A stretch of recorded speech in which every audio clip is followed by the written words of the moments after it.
Good morning, everyone. I'm here to talk about one of my favorite topics, which is the customer. Specifically, trying to give you a small snapshot on what we've learned so far on how we can delight customers in residential real estate. So, as always, I'm an addict to data. So we did conduct and commission a study between Philippine-based buyers and international-based buyers, or OFWs, to try to see what are the things that they exactly look for when it comes to expectations on real estate. And I think one of the biggest reasons why we pay so much attention on trying to figure out what customer wants, because the buyer journey in residential real estate is so long before you can even get the product. As Richard mentioned, I used to be in FMCG. I used to sell soap and diapers. When the purchase journey of a soap buyer is you need soap, you go walk to a store, sari-sari store, you buy a bar of soap, you go home, take a shower, use it, it's done. And your loyalty depends on the experience of using the soap or the diaper. In real estate, it takes 4 to 7 years, if you buy pre-selling, to even get the product. And the opportunity to lose a customer before they even get the product is just so big, which is why we really wanted to understand what they were looking for. For Philippine-based buyers and international, there are some commonalities which I've highlighted in green.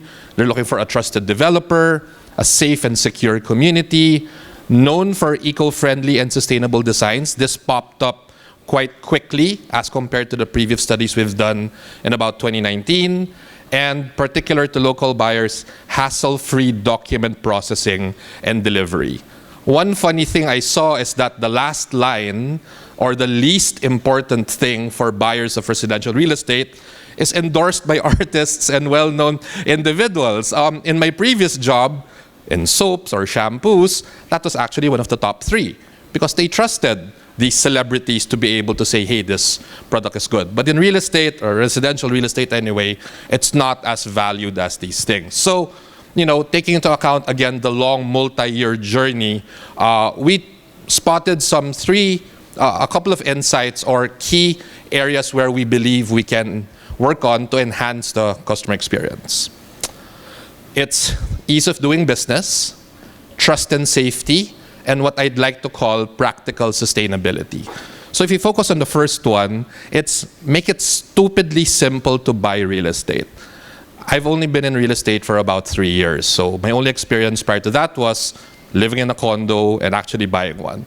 So in one of my trips abroad, I went to Dubai and I pretended I was a super rich fellow trying to buy a condo in Dubai. So that's me in shorts over there on the right side, trying to look cool and casual. And I was asking, tell me about your project, etc. And I walked through it. And then after the project presentation was done, I asked, so what do you need from me to buy a condo?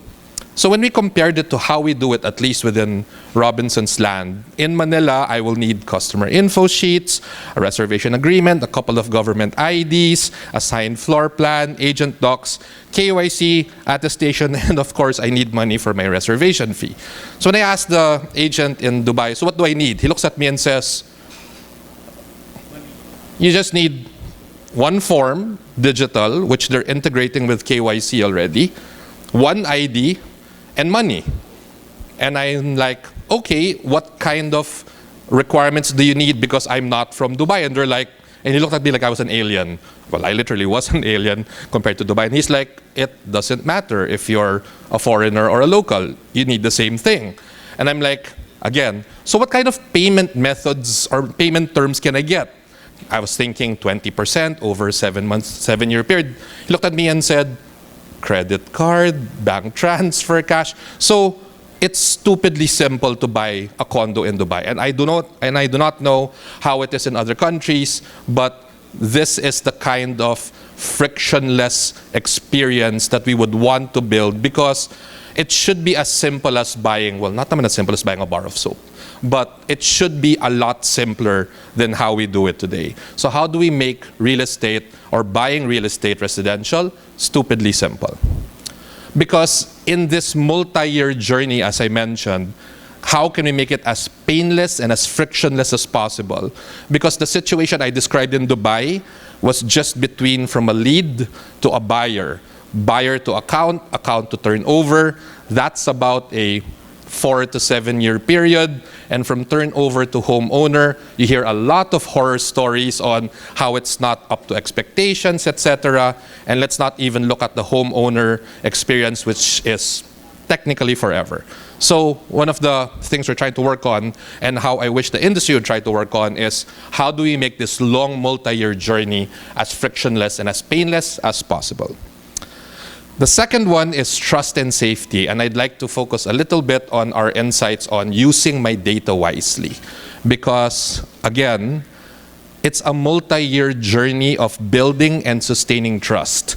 I have a very geeky joke, or not one joke, anecdote, is that the number of stars you see in the skies, the number of data points you collect actually over this multi-year journey. So when it comes to customers' awareness and sensitivity on privacy and on data management, it's a different story now, especially in a purchase decision that takes so many years. Maybe just as a quick example, one of the things we've noticed is that when you have data from the customer, you articulate a clear benefit to them on what they will get if they give us their data, and we get their consent, it's not enough anymore.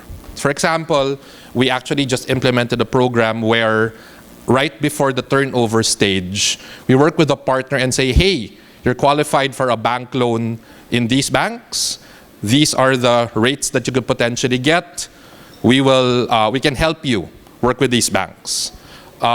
We got their consent, we informed them of that, and they willingly participated and gave their consent, and they even were happy with the benefit. But when the time came that that partner of ours sent them communication via email with their consent, we got so many complaints. Who's this? Why are you asking for this? Why did we give consent?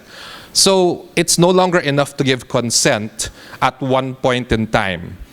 It's constant communication. I didn't want to put constant consent because that's not what the law is asking for, but constant communication and reminding your customers about what they've consented to and what they will get out of it is a critical factor in establishing trust and faith in the journey. Again, because it takes multiple years to complete this, I myself hardly remember what are the details in my CTS when I bought a condo before.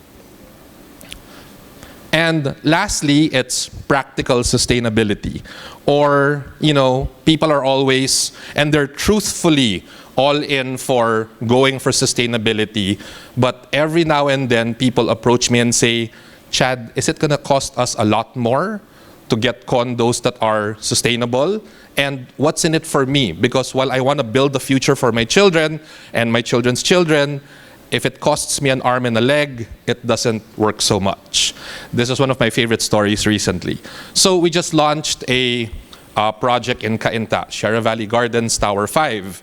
And as with what we're trying to do to be able to build sustainability into our projects, we're working with the Green Energy Option Program so that the electricity we purchase for the project is all from renewable sources. We're working with IFC to get EDGE certification for this, similar to our projects in Lupon and Mantawi, which were EDGE certified. And we're doing what we call the basics: charging stations, rainwater catchments, etc. One of the discussions we had when we were designing this building was, what can we do to improve the roof deck? Because the roof deck in a condo building is typically full of drying cages, machine rooms, etc. So the team actually went, put their heads together and did something which I think is pretty cool. If it clicks, there you go. So they moved the drying cages from the roof deck to the sides of the building, which are those little cages that you see. And they also installed drying clotheslines within the unit, which frees us up from having to provide drying cages on the roof deck. And because we had all that extra space now, what the team wanted to do, and I've actually designed it in, is not just install solar panels, but to also provide a hydroponics facility for fresh vegetables. We actually have one in Robinson's Land already. It's in our Cyberscape Alpha building. We have a hydroponics facility on the roof deck where tenants of the building can actually buy fresh vegetables, literally farmed to your desktop, so to speak, right then and there. So the team was able to do this, and with this slight change in design, we're able to put such big things. And then it goes back to the question, what's in it for us as buyers, right? Well, when we computed it, it's a 4% reduction in Condo Corp dues, and it's about a 66% reduction in fresh vegetable prices versus the market. So when you think about it, every time there's a special assessment in a condo where they charge anywhere from 5 to 8% to upgrade your elevators, so forth and so on, this actually pays for special assessments, right? So when we actually tell this to our buyers, it's a practical benefit on the sustainability investments that we're making, which is why with RLC Residences, because of this and because of a lot of other decisions we've had, we've made the commitment for 1 million square meters of net zero carbon condominiums by 2031. And when we were talking about it, my business development team was kind of freaking out because it's about roughly 8 to 10,000 condo units of working towards net zero. But if we're able to make these conscious choices to do it, and at the same time it provides a practical benefit to our buyers, then it's worth doing it. And quite frankly, I wish every other developer would join us in doing it. I have no problems sharing the previous design changes that we've done. Because if every developer can commit to 1 million square meters of net zero carbon, then it'll probably be a much better place in the next couple of years. So, make it stupidly simple to buy real estate, using customer data wisely, and having practical, sustainable initiatives in the condos so that there is something that's in it, not just for future generations, but for the buyer themselves. These are some of the things that we're doing so that we can improve the customer journey and customer experience in residential real estate, which hopefully leads to customer delight, and we're happy to share them with you. Thank you very much.